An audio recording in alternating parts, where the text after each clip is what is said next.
Hey Cloudcast community, listen up. Today's show is sponsored by Datadog, a cloud-scale monitoring and analytics platform.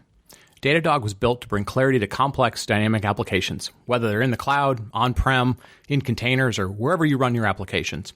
With powerful dashboards, seamless integrations, and more than 250 technologies they can monitor, Datadog has you covered. Whether it's AWS, Azure, or Google services, your popular open source projects and products, or web security and APIs, Datadog can help you monitor them and help you collaborate around troubleshooting them and make sure they're running great. Datadog provides deep end-to-end visibility into the health and performance of modern applications. So, try it yourself. Get yourself a free 14-day trial.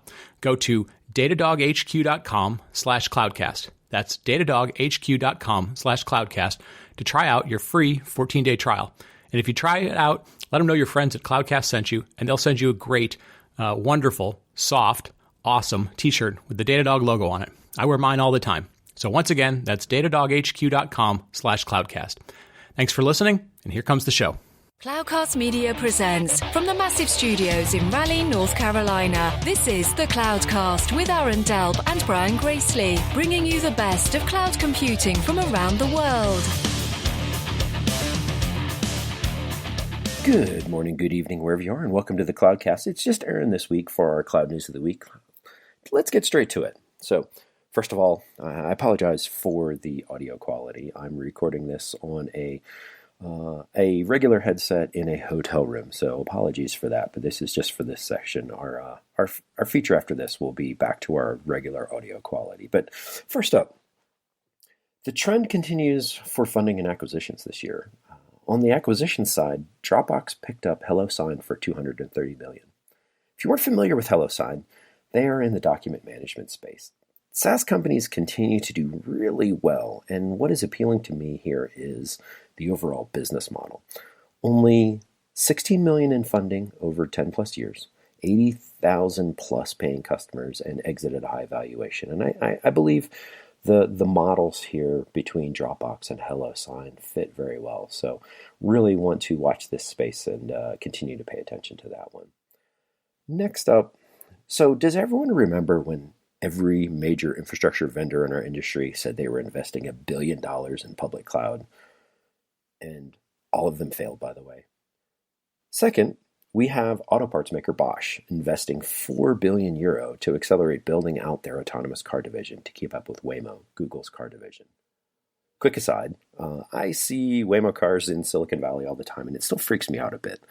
They drive like my grandpa used to, but hey, it's robot cars, and we probably want them to drive like that. But getting back to the article here, something that is interesting to me in this article is that they say they are doubling the number of people they have to 4,000 people, which means they already have 2,000 working on this. That just seems crazy to me.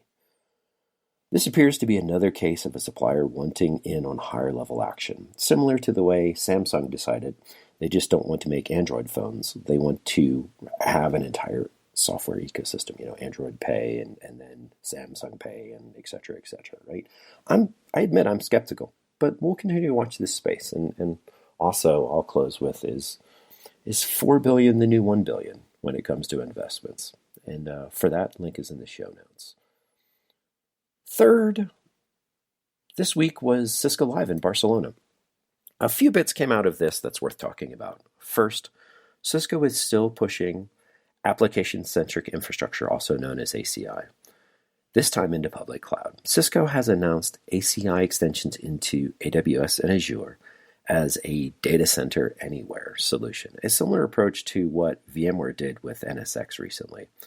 When you think about it, it makes sense. The same network control plane everywhere makes sense at a high level, but I worry about abstracting away to a lowest common denominator.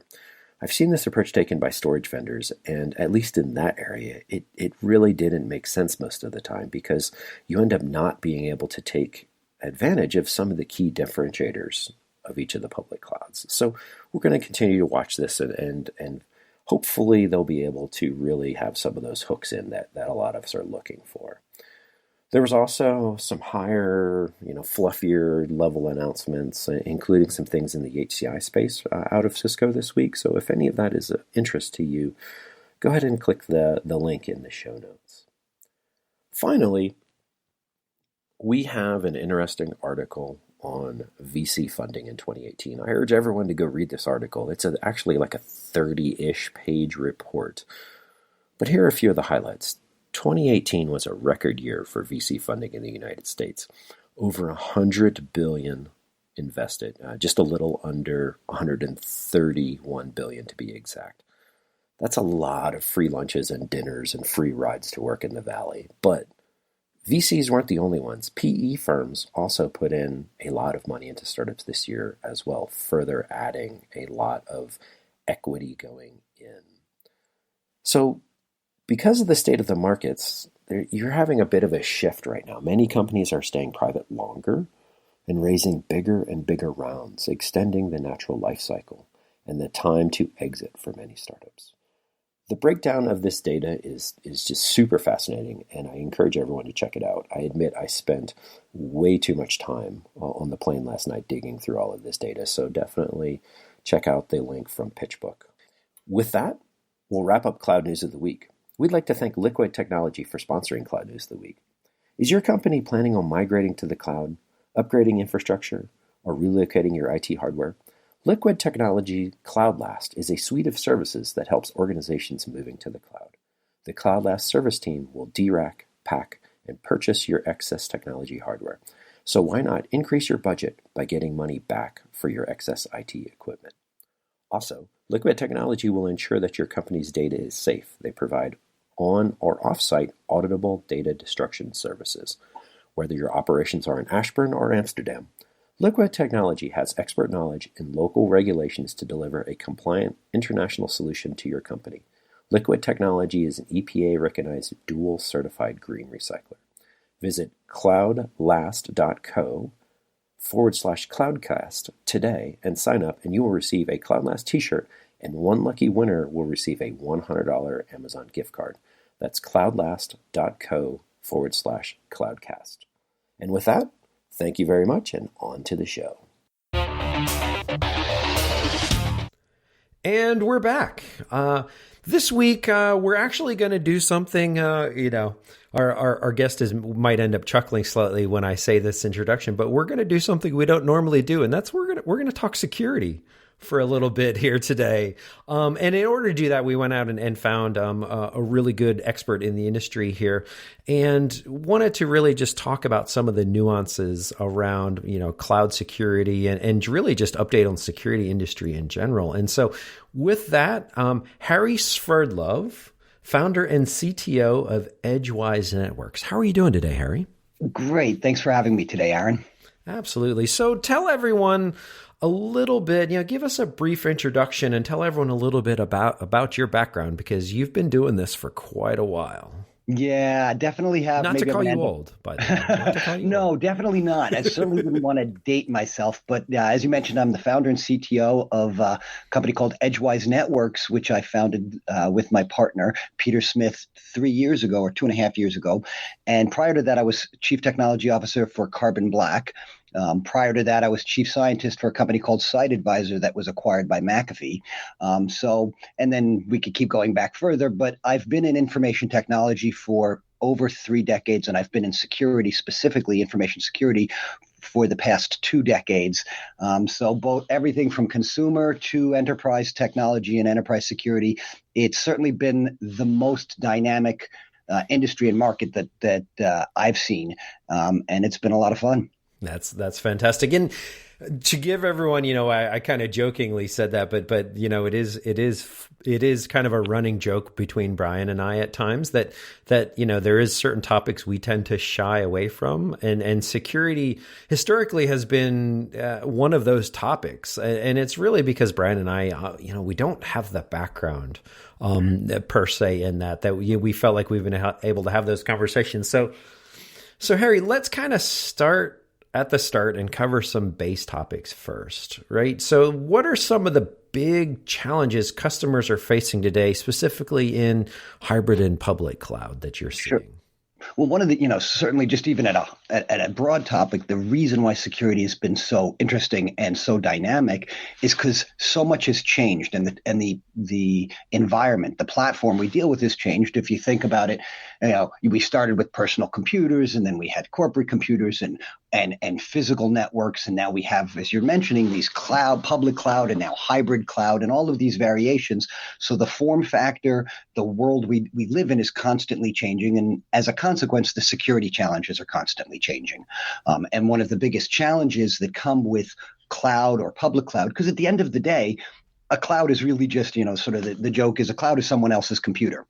And there is somewhere else in the world a bunch of computers running, and that is what we refer to as the cloud. And one of the challenges that we face in security is, where does the line of responsibility, where is that drawn between, if you're using quote unquote the cloud, what are you responsible for versus the provider, the cloud provider? If you have a computer sitting in your desk or in your office or in a closet somewhere, you generally you think, okay, I'm responsible for that computer. I'm responsible for its physical access. I'm going to put a lock on the door, make sure people can't physically access it. And then I'm also responsible for everything I put on it, all the software, the operating system, the patching. With the cloud, well, all of a sudden you're not. You obviously don't have a key to the door. You're generally not even responsible for the underlying operating system. You're essentially renting someone else's hardware, someone else's platform, and you're responsible for making sure that the things you put on it are secure, that only the right people have access.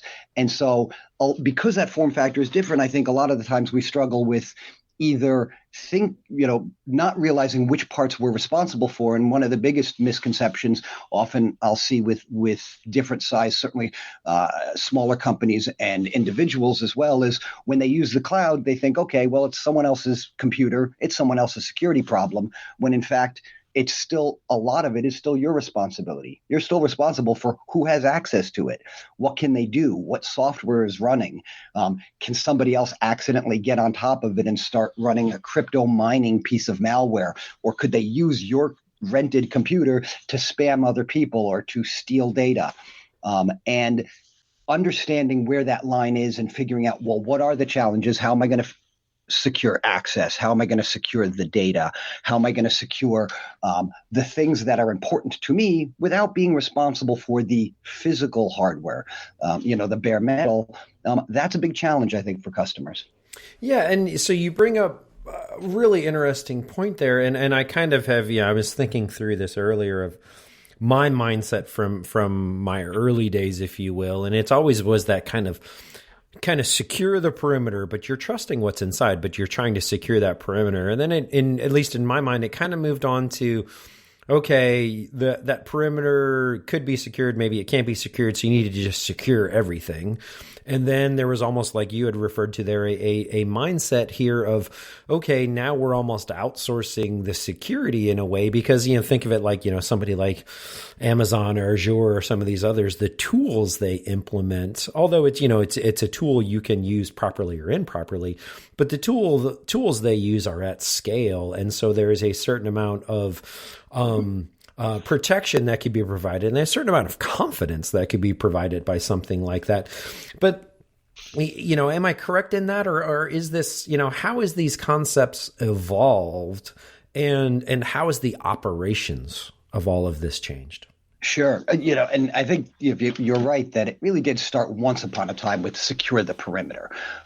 And that's born from the fact that there used to be perimeters. If you think about, when you had computers in your own office or in your home, well, you secured the perimeter you owned physically. You could surround everything that your employees were using, all their computers, and you secured that perimeter. In the case of computers and of a network, that would usually mean, well, I'm going to put firewalls around all of the entry points or the exit points to my network. And we now live in a world where some parts of your network there might be in the cloud. People are accessing it not from your office, but from a coffee shop, from home, from all around the world. You might be relying on other services that are in other people's clouds, because there's now all of these services that interconnect. So you don't even have primary, if you will, ownership over most of the code or most of the business operations of what's running. And so there's all of a sudden no longer a perimeter. On one way to look at it is say, okay, the perimeter is dead. But the other way to look at this is to say, well, it's just that the perimeter has kept shrinking and shrinking and shrinking, so that every individual service, everything that you offer that's part of your business operation, that's the perimeter. And now instead of there being one perimeter, there's thousands or hundreds of perimeters, and that's what needs to be secured. So the concepts have evolved because the physical layout has evolved. The other aspect is when we talk about what is the entry point and the exit points. If you have a perimeter, you have to have doorways, so to speak, if you're going to secure them. In the olden days with a physical network, you could literally say, okay, there's the wire that is going to the quote unquote internet, and that is my door. That's my perimeter. In the cloud, there is no such wire. There's an infinite number of ways to get into something. There may be many entry points, as I say, lots of things communicating. And so all of a sudden, this idea of I'm going to define a perimeter, I'm going to lock it down, doesn't really apply. It's certainly not in the same way. And the idea of putting a doorway on it doesn't apply anymore. Well, and what I'm also wondering too, I'm thinking through kind of out loud here, I admit this evolution we're talking about here, it also seems to be, that perimeter seems to be shrinking, seems to be, but I'm also thinking of it, okay, at what point do you just almost assume there is no perimeter and you need to move into a different area? And, full disclosure for those, out there, I come from, data protection space these days, and the mindset seems to be more along the lines of anomaly detection, right? And how does something like that factor into this? And then a follow-on question to that is, how does AI and ML assist, if at all, in this area? When it comes to, if you're doing anomaly detection, you're typically looking at historical trends, pattern matching, and things like that. Sure. So, yeah, I think you've hit on a couple interesting points. And the first is exactly right, which is just what does the concept of secure or security mean? It no longer just means prevent or protect or put up a wall. And there's a number of frameworks. NIST has a cybersecurity framework, but there's a number of them that talk about the fact that if you want true security, it isn't just about prevention, that there has to be this assumption of breach or this idea that compromise is inevitable. And if I say to you, well, assume that your perimeter or whatever you want to define as perimeter is going to get breached, what's the next step? And it's really easy to think about if you think about even in your home security. If I say to you, your house is going to get broken into, just accept that it's going to happen. What do you do then for security? And you might say, in fact, most people would say, well, the next thing I'm going to do is I'm going to at least put some cameras on the inside of my house so that I can watch what's happening and detect when I see a stranger walking around. And that's this concept of detection.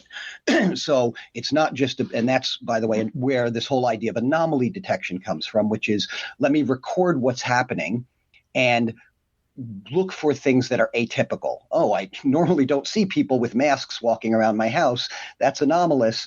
I think I'm going to alert and try to kick them out. Of course, I'm going to try and keep locks on the door and protect, but I have to also detect.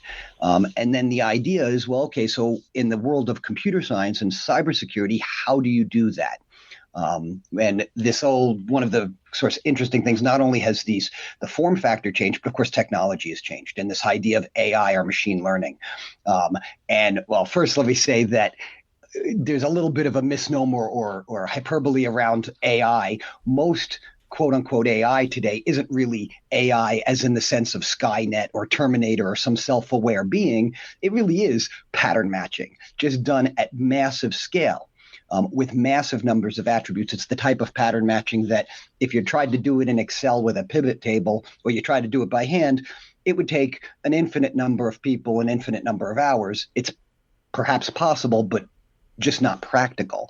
And what the idea of machine learning, the burgeoning of machine learning has allowed us to do is take massive amounts of data, massive amounts of features and properties, and look for patterns that we wouldn't normally think. So if you think about, well, what is the types of things I want to profile? Maybe, for example, you're profiling, I want to see how my software communicates, who's talking to who, or what users are accessing which services. And I want to just start building models.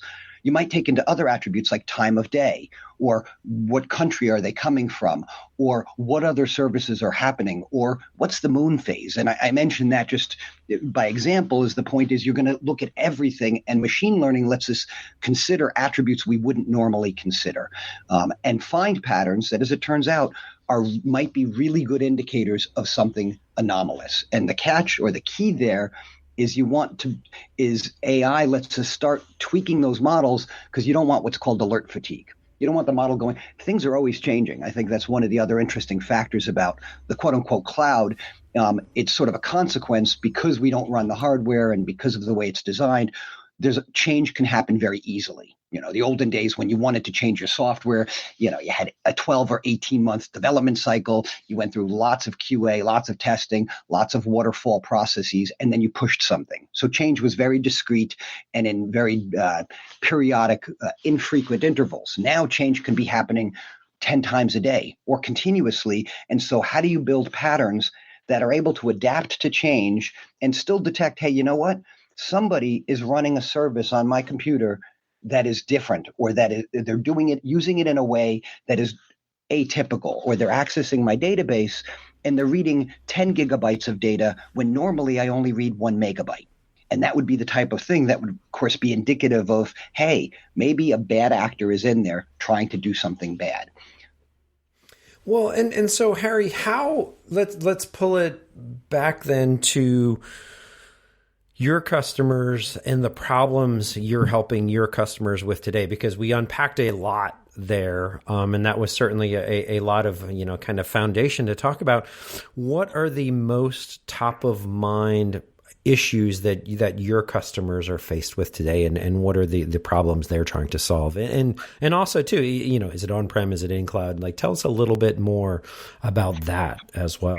Definitely. So, it was what you said, we've unpacked a lot, and there's all this complexity or challenge. And of course, at the end of the day, every customer doesn't have the resources to be experts in all of this. So they want solutions that do this for them. And what are the challenges they're trying to solve?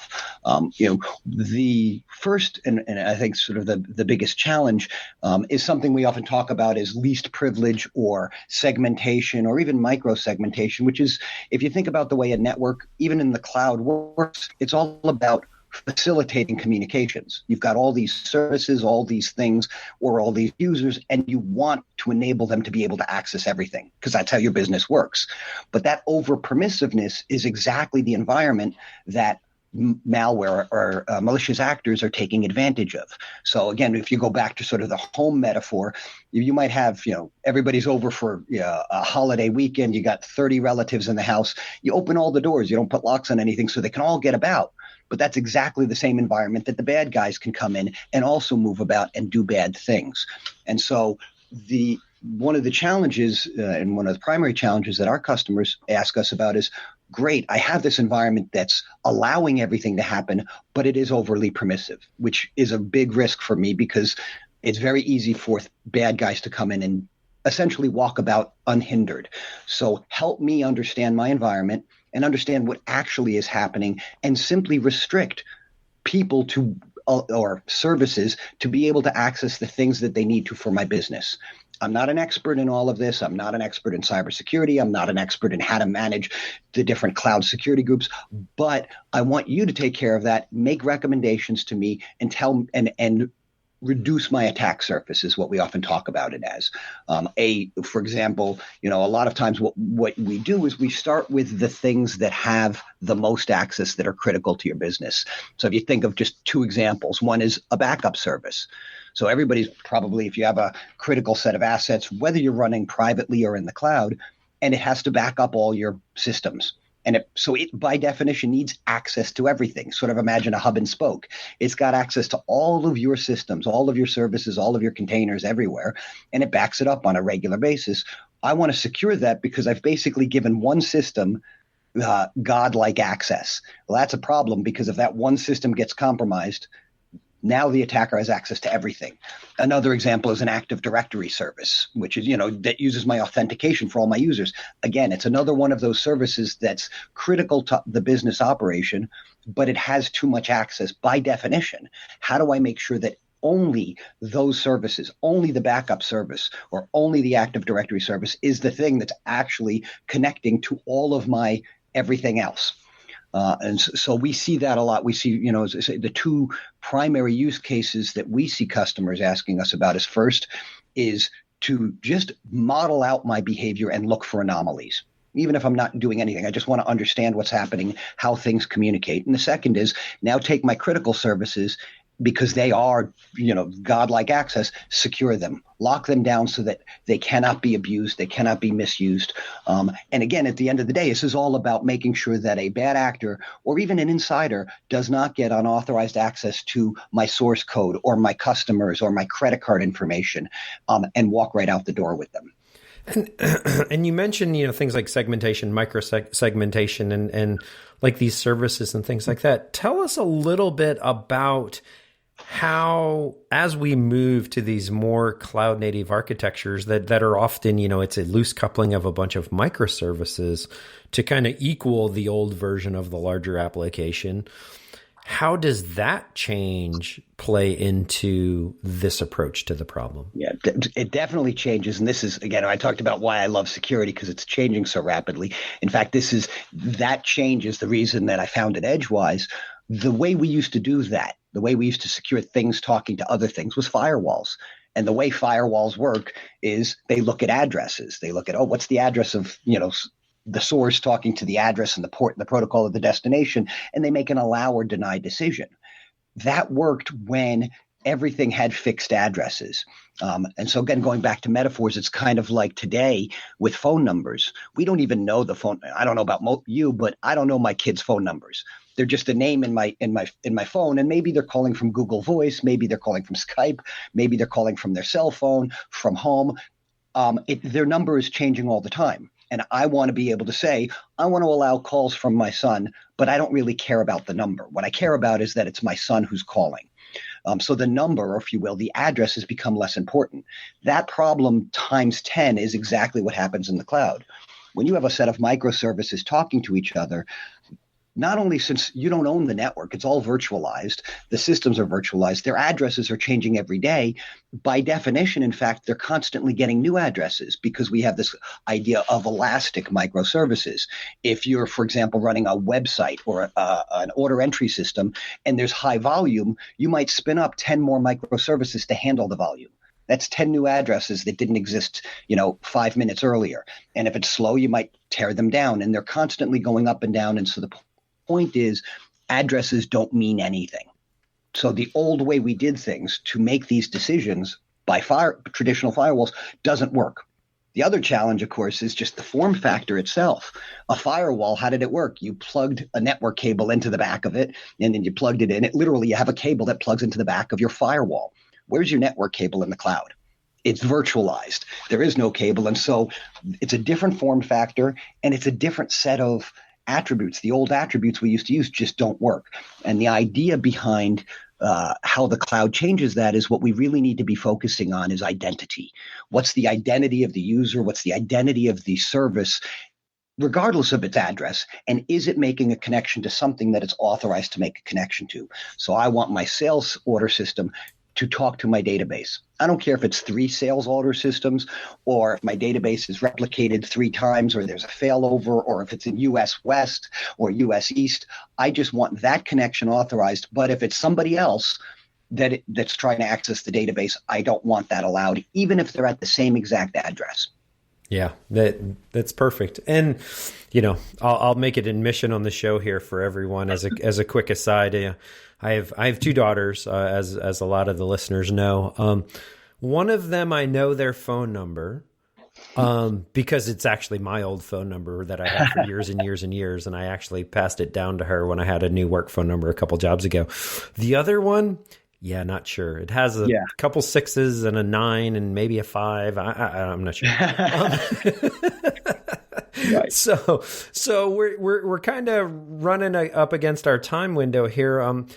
Last question, because I feel like I'm just like, okay, and let's throw this wrench in, and let's throw this wrench in. Here's another one.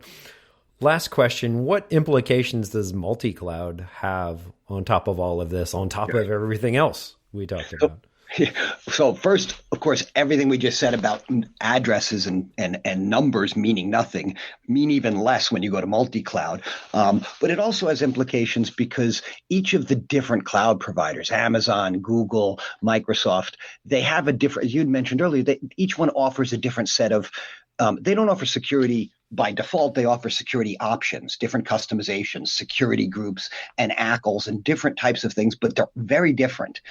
Some of them are more granular.